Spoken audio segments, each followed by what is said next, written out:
What's up, guys? All right. Yeah, I hit the wrong button there. Hold on, let's try this.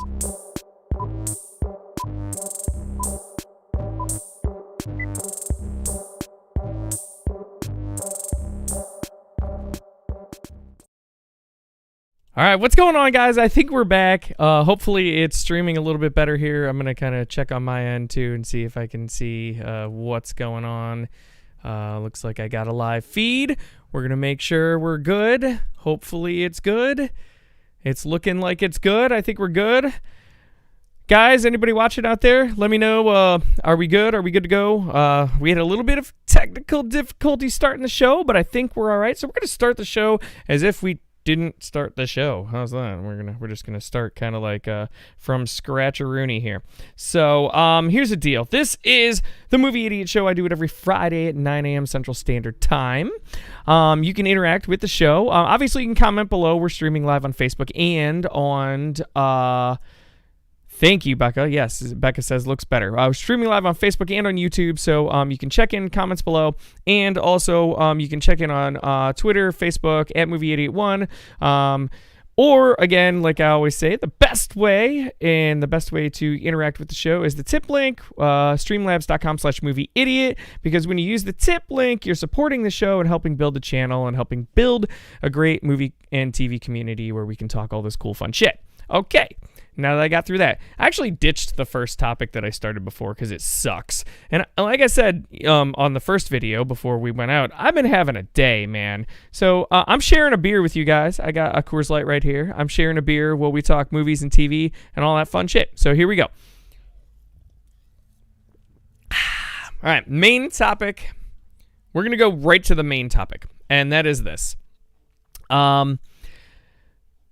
Dexter is back. Dexter is back. So Dexter has been revived for a limited Showtime series. Now, if you guys don't know what Dexter is, as Rick has cheers, Rick.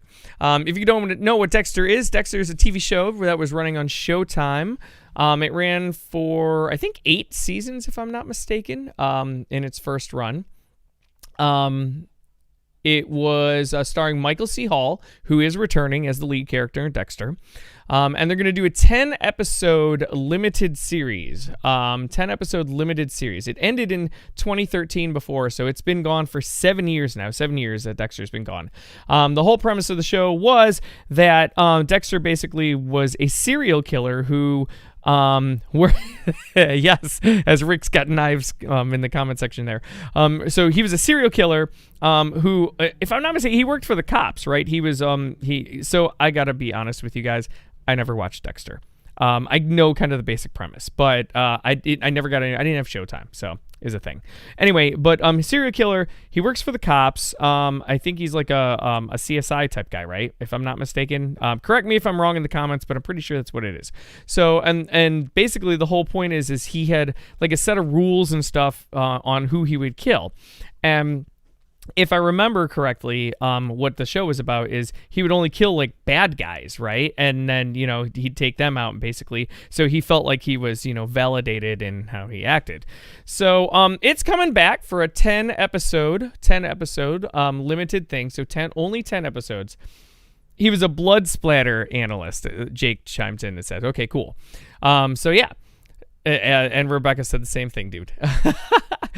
So it's coming back, 10 episodes. It looks like it's going to be fall 2021. So fall 2021 on Showtime. So Showtime's going to have it. So I know the show is on Netflix right now, but as Rick also says, he was a blood splatter analyst. I feel like you guys splattered that comment. All right.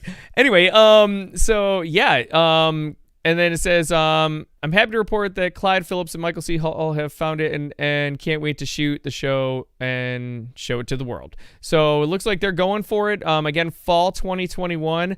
Again, I am sad to say I never saw this show. I do know of it, but I didn't watch it. But it looks like a lot of you totally have, judging by the comments.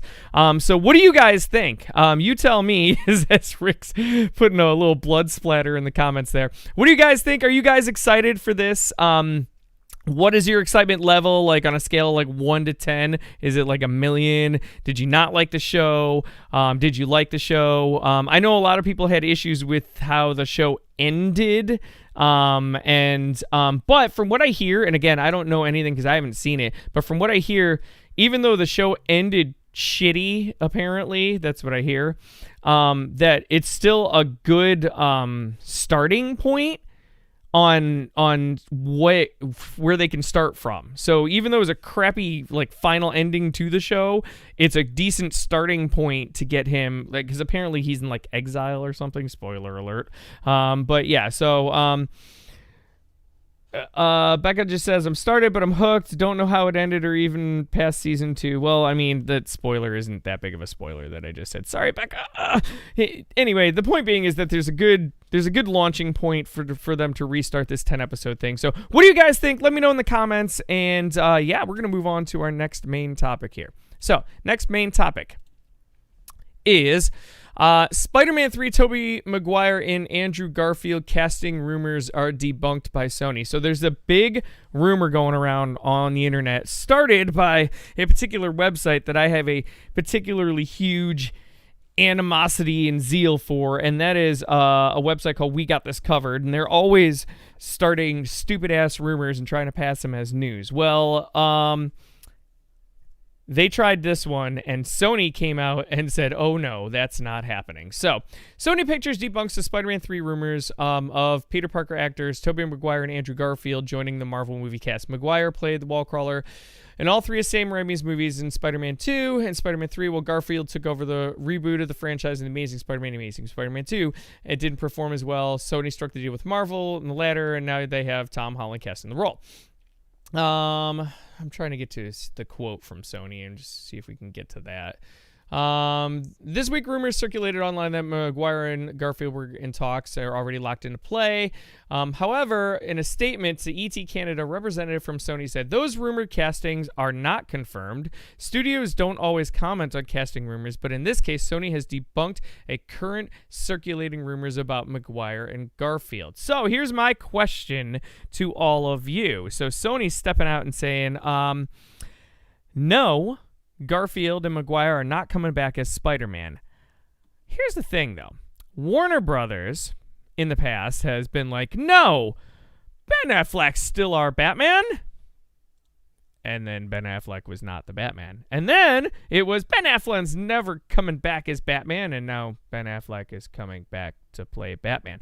So the question I have is, Sony just doing a little cover their ass here, or is this legit Sony saying, no, we're not having old Spider-Man in the movie? What do you guys think? I honestly don't feel like they should have it. I mean, I'm already a little like weary about the whole thing because they're bringing back Jamie Foxx as Electro, and I'm like, I don't know where this is gonna go or whatever. But anyway, let me know what you guys think. Do you guys think that Tobey Maguire and Andrew Garfield are coming back as Spider-Man? Do you think they're not? Would you like to see Tobey Maguire and Andrew Garfield come back as Spider-Man? Again, hit me up in the comments below on that, and we're going to move on to the next main topic here. Oh, I got a couple. Whoa, holy cow. All right. Becca said, I already said that. Becca said, so I'm excited for it to come back just like Veronica Mars came back. Rick says, first 4 seasons were the best, especially the 4th season with John Lithgow. After that, the original runner left. The showrunner is coming back. Yes, that was one thing I forgot to mention on the Dexter thing, Rick. You're right. So the original showrunner of the show, so the one that did the first 4 seasons of Dexter, is coming back. So you were right about that. And then Becca chimes in on the Marvel. Marvel has their shit together more than DC, so I'd say Tobey Maguire isn't coming back. Warner Brothers DC probably doesn't know what they are doing. I will say, though, in the last few years, Walter Hamada, who has taken over at DC, has done a much better job with the properties. And look at the movies you've gotten in the last few years. You got Joker. You got Aquaman was a good fucking movie. If you didn't see it, it was actually very entertaining, and who doesn't love some Jason Momoa, right? So yeah, DC's coming around, but yes, I do feel like Marvel does have their shit together, and I don't think they're gonna Kevin Feige's not gonna dilute his properties, basically, and so I just think honestly that it's not going to happen because Kevin Feige doesn't want to dilute the property. They don't mind maybe bringing back like Electro. Oh, cool multiverse. Here's a little quick thing. Or maybe it's a little bit more. And you know, Jamie Foxx is an Academy level actor. So, I mean, that's possible. But like, as far as past that, I don't see it happening either, Becca. But again, it's not what I think. It's what everybody else thinks. So, anyway, we're going to move on to the next main topic. Next main topic is Walt Disney. Walt Disney is streamlined under the COVID woes as they continue, and they created a single media and entertainment distribution unit led by Kareem Daniel. Basically, and I'm just going to kind of paraphrase this article here.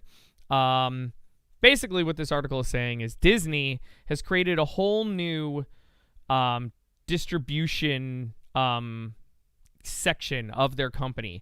And they're going to be shifting more of their content and more of their resources towards streaming material for Disney Plus and Hulu. And you're seeing it already. Soul is going to streaming. So it's supposed to have a November release. It's going to streaming in December now. You already saw Mulan hit streaming. Disastrous results, mind you, and I'm still pissed about that one, but don't get me started. You know what? On that note, I'm going to take a...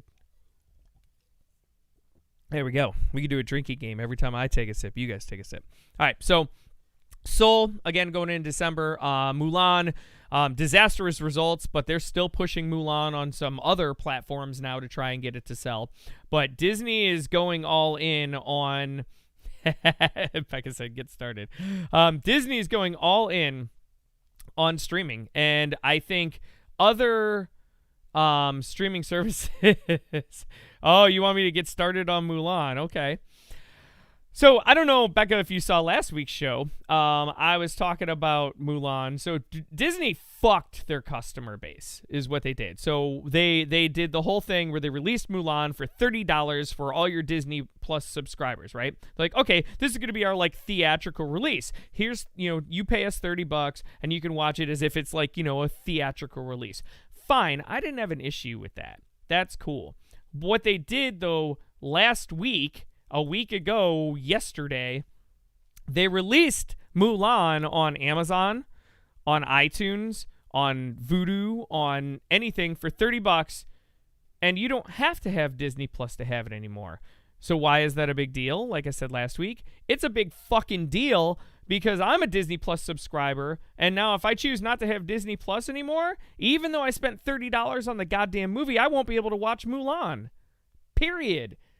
So if I choose to leave Disney Plus, I can't watch the movie. Yet, Joe Schmo Dickhead over here, who bought the movie on Amazon, Joe Schmo Dickhead, can watch the movie anytime he wants and not have to pay a subscription fee, which I pay $80-some a year for. Now, granted, I'm going to keep Disney Plus because I'm addicted to The Mandalorian and I love Marvel material, but that's not the point here. The point is they fucked over their whole customer base.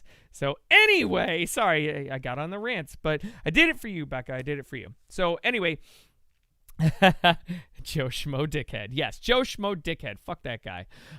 So anyway, they're pushing towards more streaming related stuff. And basically, that's because the theaters aren't doing anything. Nobody's going out to theaters, which I keep begging everybody. Dude, if you're already going out to restaurants, bars, and grocery stores, if you love theatrical releases, if you love blockbuster movies, if you love the content that you're getting, go to the cinema, because if you don't, you're gonna lose it.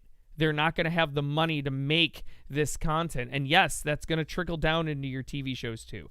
But anyway, Disney is pushing towards more of a streaming, push basically, and trying to get to content on VOD and Disney Plus and going towards that, because right now, and I don't blame the studios for doing that, they're at a point where what are they going to do? I mean, they've tried everything. It's in this pandemic and they just can't. There's not much more they can do. So I don't blame them, but it's going to suck for all of us. I keep trying to tell everybody, when this happens, and it's happening, and my next story will just even corroborate even more how much it's happening. when it happens, when things go to almost all streaming and movie theaters die, because at this point, that's what it's looking like is going to happen, we are all going to suffer because the content isn't going to be as good. They're not going to have the money to pay the actors. They're not going to have the money to pay those great special effects companies. They're not going to have the money to pay those directors. They're not going to have the money to pay those producers. They're not going to have that money. And all of that money trickles down from the movies into the TV content. That's how they pay for cool shit like that. Unless you're Netflix, you just keep taking out debt. Netflix is $15 billion in debt, by the way. But as Becca chimed in, Disney also had to lay off thousands of people because of the pandemic too. Yes, they did. Yes, they did. And Disney's been hit harder than most. But in their defense, they also made $12 billion last year in cinema alone. So they'll be okay. Disney's going to be okay. But they definitely have been hit harder than most. And there's a lot of people that are out of jobs because of it. And there's going to be a lot more people out of jobs, too. That's the other thing. Because, like, every time I bring this subject up, I get a lot of people who are like, oh, well, Hollywood's just full of elites and blah, blah. No, Hollywood is not full of elites. In fact, the elites in Hollywood make up like 1% of Hollywood. The rest of Hollywood is made up of just your average level actors or low level actors, your cameramen, your makeup people, your lighting people, your riggers, your set designers, your script writers. Those aren't elites. Those people don't make shit.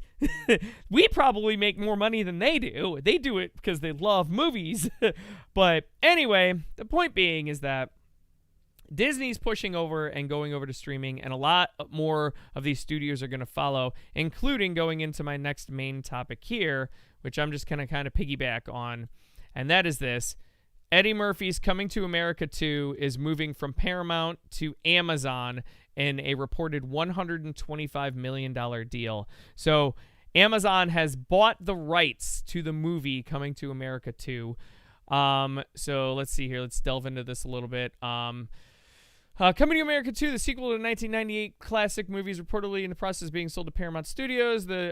Sold by Paramount Studios by deadline for a whopping $125 million. The sequel, I'm not going to get into that part. Let's see. Netflix this year has bought a lot of things, actually. Trial of the Chicago 7, The Lovebirds, which, again, Paramount is selling off a lot of their movies because Paramount is hemorrhaging. They're a studio that's hemorrhaging, so they're selling off a ton of their movies right now. Yeah, I'm trying to find the date here. It doesn't seem to have a date on when it was going to be released and or when. I don't see it here. But the bottom line is this movie was going to be released in theaters, and now it's not, and it's going to be released on Amazon, which, if I'm not mistaken, what I heard was December. But I can't find that date in here for some reason. But I'm like 99% sure I heard it was December. So, again, Rick says, still hoping for a Beverly Hills Cop 4. Me too! And that's another thing. Like, so there's another part to this, too. Because, yeah, so they sold this to Amazon. Now, here's the thing, because, like, Eddie Murphy has that contract right now, and his production company has that contract right now with Netflix where they did the Dolomite movie and whatnot. I'm very surprised that Netflix didn't try to jump on this. But Amazon, as we all know, has more money than God. So they can afford it. So I feel like, I'm telling you, like, it's crazy. But this is just piggybacking on what I was talking about, the Disney thing before. Paramount's hemorrhaging. They're selling off a lot of their properties to get liquid cash in. And chances are Paramount might be shifting to that format where they just start making movies and then sell them off. Make a movie, sell it off. Make a movie, sell it off. And the one company that can afford to buy all this shit is Amazon. Amazon just reaches in their back pocket and pulls out $125 million. Like, here you go. Yeah, no problem, dude. I got you.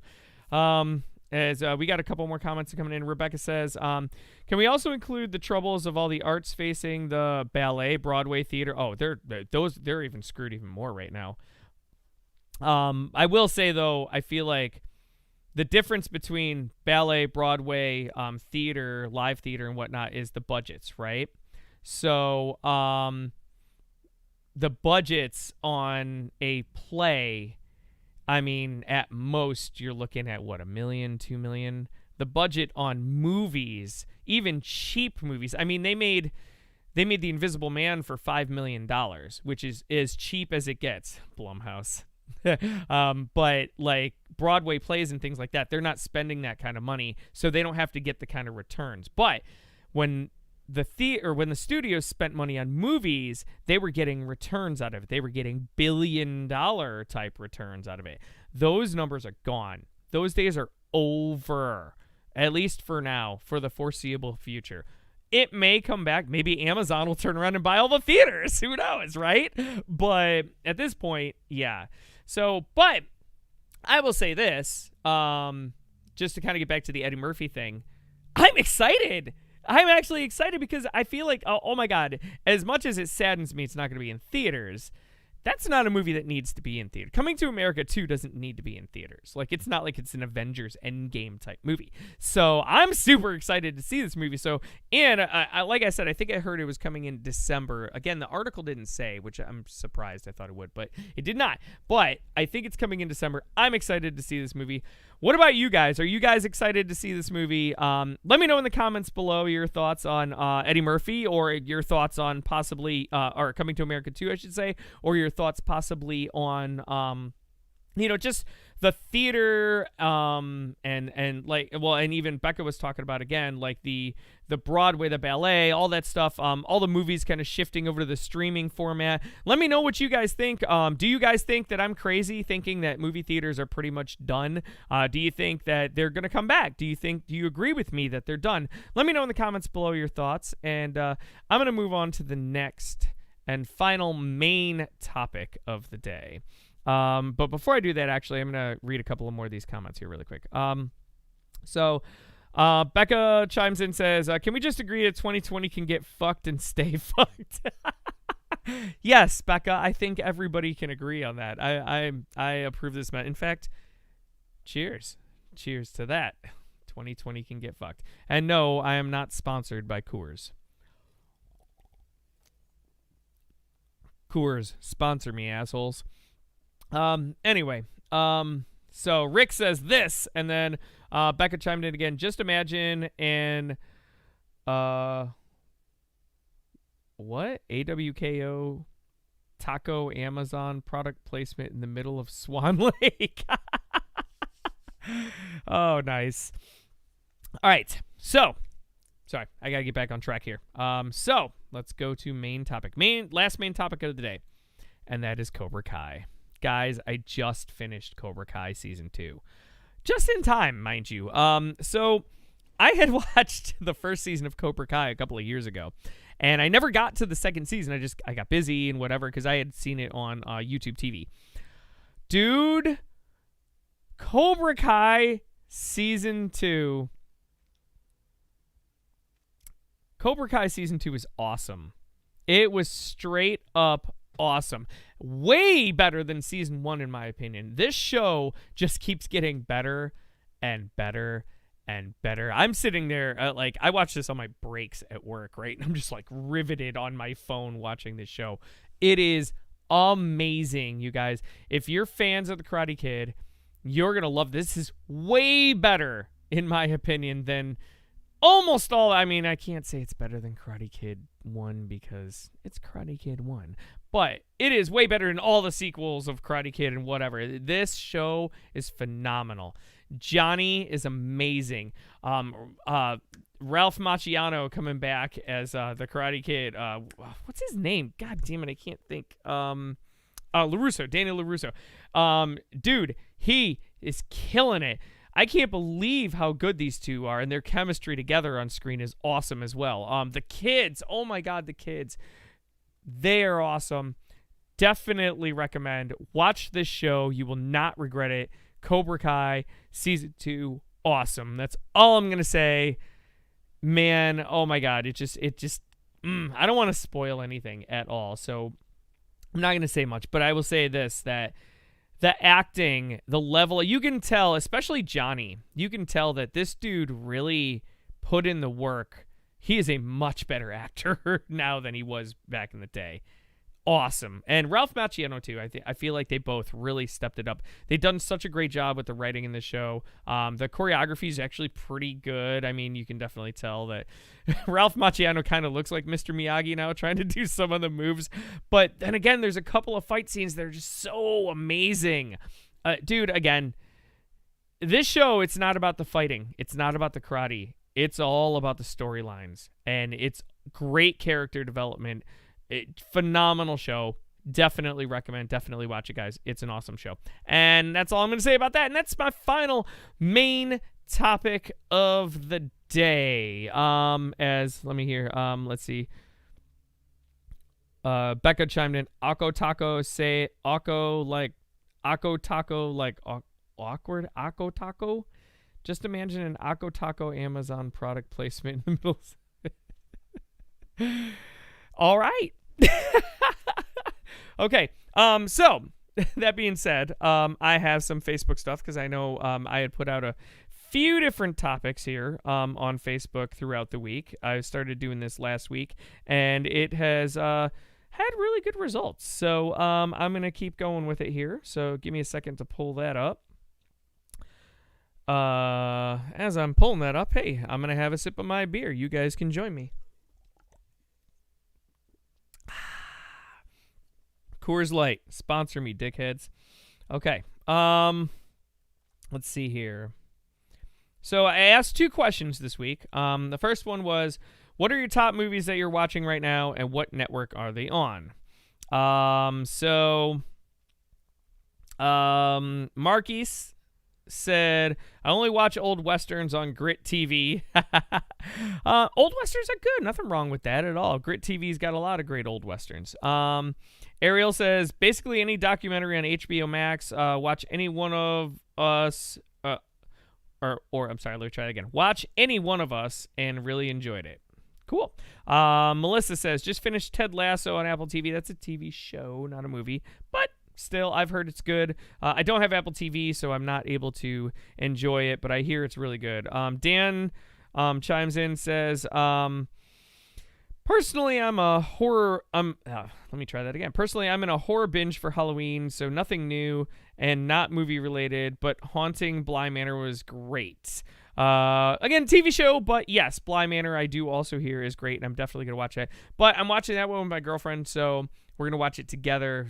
Takes me a little bit longer to do that because of our schedules, but I'm definitely going to try to get through Bly Manor. So that is on there. So let me jump to then the other one. The other question I asked this week, and this one got a bit more play. What new seasons of TV shows are you looking forward to the most? Mine is The Mandalorian. So here we go. Becca said, mine's delayed because we don't have cable, but the final season of The 100 came out on Netflix, and she's so stoked. Honestly, I have not seen The 100 yet, but I have heard good things on that one. I believe that's in Netflix. Yep, she said Netflix. So let's see what else we got on here. Oh, here we go. Joe says Snowpiercer. Josh chimed in with Stranger Things. Yeah, dude. Stranger Things I'm so excited for. Oh, my God.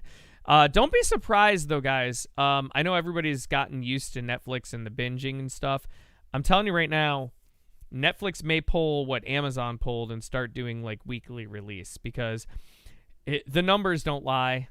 The weekly releases of shows get more talking, more, fever pitch for the show, and you get more viewership that way. So you can look at it. I mean, say anything you want, but shows like Game of Thrones, The Walking Dead, and The Mandalorian have now proved that, basically. So don't be shocked if that happens. Let's see. Dan chimes in, says, Stranger Things, Dark Side of the Ring, and The Witcher. Dude, I'm so excited for the new episodes of The Witcher, man. I can't wait for that. That's going to be awesome. Michael says, Mando. Dude, Mando coming in 2 weeks. I can't wait. Mando, Solar Opposites, and The Witcher. Yep, dude. Again, The Witcher, another one. Dude, yes. The Witcher is amazing. If you guys haven't checked that out, it's on Netflix. Awesome, awesome show. Let's see what else we got here, because I had a couple of other things on here. Hold on for a second. Let's see if I can get to the last couple of things here, because I know I had a few more. I want to make sure I get through everybody's comments. As Becca chimes in, she says, "Toss a coin to your witcher." Dude, I swear to God, you can sing that on karaoke. I shit you not. It's awesome. Anyway, let's see here. So there were a couple of other things here. Let's see. Nope, not that one. Sorry. Low. Oh yeah, so Becca had commented earlier too. The Haunting of Bly Manor just finished it. Compares to Haunting Hill House. Interesting. So Becca, let me ask you something. How did the Haunting of Bly Manor, without spoilers, how did the Haunting of Bly Manor compare to the Haunting in Hill House? I absolutely loved Haunting of Hill House. That show, again, see, so the big thing that I like, dude, obviously I like gratuitous violence and scares and blood and all that cool shit, right? But the character development in Haunting of Hill House was fucking awesome. Oh my God. Dude, though, the interaction between all the brothers and sisters and that show was great. And I'm very curious to know, I've heard a couple of people already tell me a little bit, like that Bly Manor is a little bit of a different pace.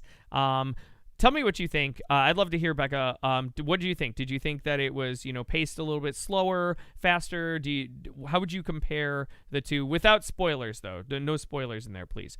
But yeah, I'd love to hear, or any of the rest of you, like, if you saw it, let me know. Comment below. Let me know what you guys thought, and what you thought about the pacing here. I just wanted to see. I think that's all the Facebook comments I had here. Oh, Becca just chimed in. She said, Hill House was a true blue scary jump scare out of left field twist. Bly Manor was more like a spooky love story. Dude, that's so interesting.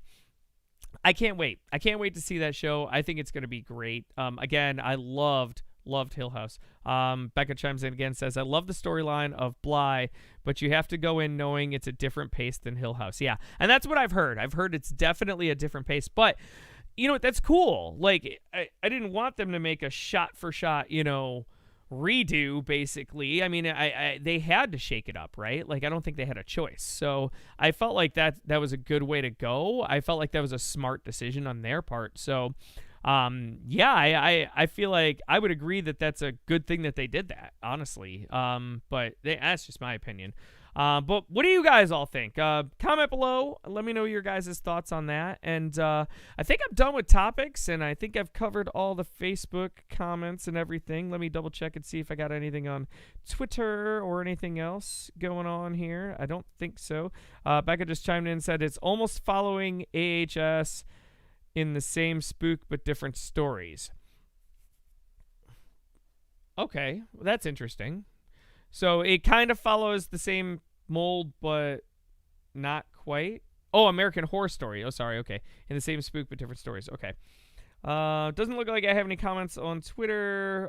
Don't have any emails. So, yeah, that's it. So that is going to do it for our show today. So, I want to thank you guys for joining me today. I know Becca and Rick were really involved in the show today. Thank you guys for jumping on. And everybody else, thank you guys for watching. I appreciate it. Again, one more time, I also want to give a shout out again to the guys at No Limit Remodeling. I hear that they watch the show every Friday religiously. I really appreciate that, guys. Thank you so much. We're going to do the show again next Friday at 9 a.m. Central Standard Time right here on the Movie Idiot channel. And of course, again, before I forget, make sure you like, comment, share, subscribe. Let's get some more people on here. We had Rick and Becca very active today. You guys were awesome. Let's get some more people.